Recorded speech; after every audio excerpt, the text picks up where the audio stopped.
பணித்துளிகள் August 16, 2026. இன்றைய தியானத்திற்கான தலைப்பு தேவைகளை சந்தித்தல். தியான வசனம் உபாகமம் 15:11.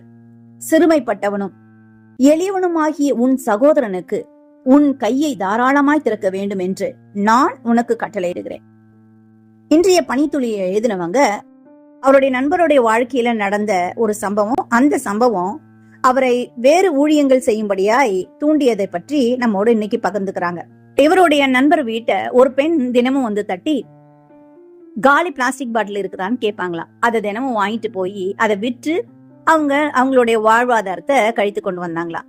இது மாதிரி அவங்க தினமும் செய்யும் பொழுது அவருடைய நண்பர், நீ என்னதான் பண்ற, உன் வீடு எங்க இருக்கு அப்படின்னு சொல்லி கேட்டிருக்காரு.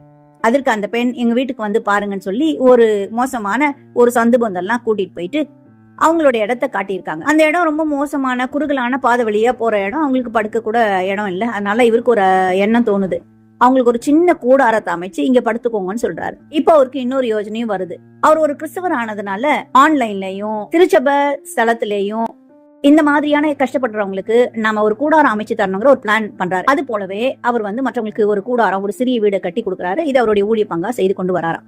வேதாகமம் முழுவதும் ஆதரவற்றவர்களுக்கு உதவும்படி தேவஜனத்துக்கு ஆண்டவர் நினைவுபடுத்துகிறார். இஸ்ரவேலர்களை கானான் தேசத்திற்கு போவதற்கு ஆயத்தம் பண்ணும்படி தேவன் மோசேயிடம் பேசும்போது அவனுக்கு, அதாவது ஏழைக்கு உன் கையை தாராளமாய் திறந்து அவனுடைய அவசரத்து நிமித்தம் அவனுக்கு தேவையானதை கடன் கொடுப்பாயாக என்று உற்சாகப்படுத்துகிறார்.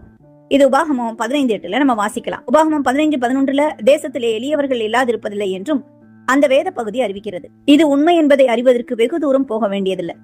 உன் கையை தாராளமாய் திறக்க வேண்டும் என்று தேவன் இஸ்ரவேலை அழைக்கிறார் என்றால் நாமும் தேவையுள்ளவர்களுக்கு உதவ வேண்டும்.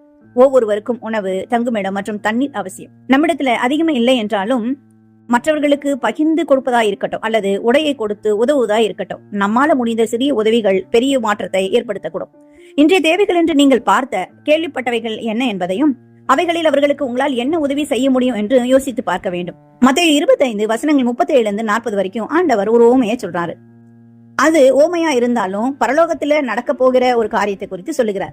அதற்கு ராஜா பிரயுத்தரமாக, மிகவும் சிறியவராகிய என் சகோதரனாகிய இவர்களில் ஒருவனுக்கு நீங்கள் எதை செய்தீர்களோ அதை எனக்கே செய்தீர்கள் என்று மெய்யாகவே உங்களுக்கு சொல்லுகிறேன் என்பார். எனவே நம்மால் முடிந்த உதவியை மற்றவர்களுக்கு செய்வோம், அவர்களும் ஆசீர்வதிக்கப்படட்டும். தேவன் நம்மை ஆசீர்வதிப்பார். இந்த நாள் உங்களுக்கு இனிய நாளாயிருக்கட்டும்.